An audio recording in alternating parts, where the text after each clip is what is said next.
Hey, Katie, thanks for joining me today. Thanks for having me, Victor. Excited to be here. Katie, please tell us a little bit about yourself and what you do. Sure. Obviously, my name's Katie, and I'm the owner and principal planner behind Katie and Co Occasions, which is a boutique wedding and event planning company based in Vancouver. Is word of mouth the best way to find a wedding planner, or should couples be searching online? I think honestly, it's a bit of both. When it comes to thinking about planning a wedding, it can be a very overwhelming a task. So that's where the word of mouth really comes in and can play a big part, because wedding planning, it's such an emotional thing. There's a lot of money involved, so you really want to be working with somebody that you can trust, and obviously speaking to friends and family that that have recently been married, getting their recommendations for a wedding planner or any wedding vendors for that matter can really go a long way. um, and referrals, I mean, in general, like if venues, for example, they know the planners that they work with on a regular basis, planners that you know are comfortable working in that venue. They're very, very familiar with that venue, so then it's a mutually beneficial thing for that planner to be at that venue. So really taking recommendations from a variety of sources is good. And then obviously, searching online, again, it's a big world and there's a lot of planners out there. But that's where reading reviews comes in handy as well, because most planners have reviews in multiple locations, whether it be Facebook, Google reviews, Wedding Wire. There's so many different places that these reviews are, so it's definitely worth reading reviews as well. Right, so you would say maybe Google reviews, Wedding Wire reviews, the not those sort of platforms. Are they the kinds of places you would direct people who maybe haven't been able to get word of mouth referrals? Would they be good places to search? Yeah, I would say so. And I mean, it can be a general search at the beginning, like just wedding planners in Vancouver or wherever it is that they're going to be based. And, once you've found a planner that sort of matches your style and the aesthetic that you're going for, then that's where you can look further into the reviews. Cool. And like I said, a lot of venues, for example, or photographers or decor companies, we all have lists of vendors that we like to work with. So like if you've already looked at a venue, ask them for their preferred vendor list, because chances are there's some planners on there that they are very familiar with working with. Yeah, preferred vendors lists seem like a really quality option to find. Yeah, kind of curated Absolutely. lists, right? Definitely. Absolutely. Are there any red flags you should look out for when you're talking with a planner about planning your wedding? Things that like you hear and you should just run. I don't know if it's just like immediately run, but I would just say, watch out for somebody that is immediately just going to say no a lot. Like if you're asking questions and the planner is just responding, no, I don't do that, that's probably not somebody that you want to work with. Like most planners are very flexible and they're very, very accommodating, and they're willing to move mountains for you. So if you're getting a lot of no's off the bat, it's probably somebody that I would stray away from.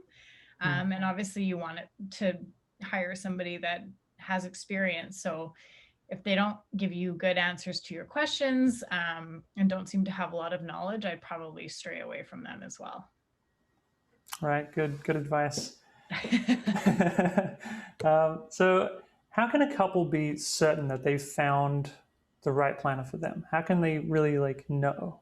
Is it just a feeling, or are there things they can like check off? I would say a bit of both. I mean, feeling is a major one. Like I mentioned earlier, weddings are a big investment in your time, your money, your emotions. There's always family drama. There's always something. So when you're hiring a wedding planner, this person's going to be spending a lot of time with you, and they're going to get to know you fairly well. And you want to feel comfortable with them. You want to feel like you can be totally honest with who you hired, because when you're working with a planner, there's no point in beating around the bush, and you just need to be able to ask those open questions, and you really need to feel comfortable talking to that person, not somebody that makes you feel intimidated. And it's also somebody that you feel will get along with the important people that are going to be at your wedding, where it be, you know, your wedding party or your family or the venue you've hired or other vendors as well. So comfort's a big thing. And especially you have to like them because you're going to be spending all this time with them. So you really don't want to be hiring somebody that you're like, nah, I don't know about this person. You want to feel like you could be friends with them. Do certain planners have a certain style that, you know, they are kind of like locked into, or can every planner do like every style of wedding? I think most planners, the planners definitely have certain styles, and you can tell that from looking at their websites, their Instagram feeds. So again, it's important for clients to kind of make sure that the style that they're looking for is something that wedding planner kind of promotes. But I wouldn't say any planners are necessarily completely locked into a specific style. Something like I hosted a panel of wedding planners years ago when I was still working at a venue, and really resonated with what one of them said is they were like, you know, if we feel that we're talking to a client that would be better matched for another planner's style, we're happy to refer them to that person, because at the end of the day, like I said earlier, you really want to be comfortable with your planner. And if there's somebody that's going to be a better match for you, it's going to be a better experience for everybody, not just the couple. This will be better for the planner as well. Right. So, I mean, there are definitely planners that are associated with kind of romantic style or more modern styles. But again, a lot of them will do a little bit of everything. And then you get the planners that, you know, they'll do the luxury weddings. And then you have planners that will do smaller weddings and just more day of coordination as opposed to the full wedding planning. So there's definitely a lot of options out there. But I would say kind of start with the style that you're looking for and then see what services they offer. And then, of course, budget obviously plays a large part of it. Right. Because there are some planners that, you know, you got to have a pretty high budget to be working with them. Whereas other planners, it's a lot less and you can just work with them day of. Right. Yeah. And a lot of planners will do day of and like full coordination as well, right? Yep. Yeah, I found like with me, and then there's a few other planners that will do sort of a custom plan as well. Whereas clients that kind of fall in between looking for the full plan and the day of, because they still want to be really involved with the wedding planning process. But they don't want to, you know, they don't want to just wash their hands of it, but they don't want to do everything. So it's kind of like an in-between where we'll offer like a partial planning package where it's a bit more guidance than just day of, and we can offer wedding design and other service as well. So we can kind of customize a package based on what the client's looking for. Nice. Yeah, well, let's talk about trends. What are some like upcoming trends or like new styles, and like what do you see like I don't know, yeah, what do you see like the trends going in weddings these days? I mean, obviously we're going into micro weddings. I was going to say, like, because of what's going on in the world right now, micro weddings and elopements have been a big thing. And it's been pretty special because, you know, like I had a couple weddings last summer that went from 200 people down to 10 and 20. And they're very, very intimate experiences, and that you wouldn't necessarily get in a big room full of people. And yes, it's not the ideal plan for a lot of people, but the closeness that you feel, and like you could really just feel the love resonating in the room, which was pretty special. And people just being, you know, they're in it just to be married to each other and just be there with their nearest and dearest. And it's a pretty special thing to witness. So yeah, obviously the micro weddings and elopements is a big thing. Yeah. As for, you know, this year and next year, I think we'll see a bit of the same, the micro weddings and the elopements. As for next year, it's anybody's game at this point in time. Still, I think the next few months are really going to determine what's coming at us in the next year. Right. Yeah. Yeah. Until we know what's going to happen with these restrictions, we can't really, you know, make any. It's very hard to know what to plan. Yeah. It's tough, you know, being a planner and not having a solid answer for somebody is pretty frustrating, but everybody's just having to roll with the punches and figure it out as we go. What are some trends that seem like a really good idea, but generally don't pan out very well, like on a wedding day? Or like maybe some trends or some styles or some ideas that that seem really cool, and but when you actually try to implement them, they can not turn out so well. Maybe some things you would not recommend people do. There's a couple. Slideshows are a personal one of mine that if they just disappeared and went away altogether, that would be fine. It's just one of those things that, you know, whether it be their laptop's not compatible with the venue's equipment, or the music doesn't work, or the computer's dead, or what have you. I've just seen so many slideshows go sideways, and a lot of people put a ton of time and effort into them, and then they don't work. So that can be super disappointing. And sometimes they go on for way too long. It's like, no offense, it's 20 minutes of people's baby photos. And while it might be cute for a few minutes, nobody wants to watch that for 20 minutes.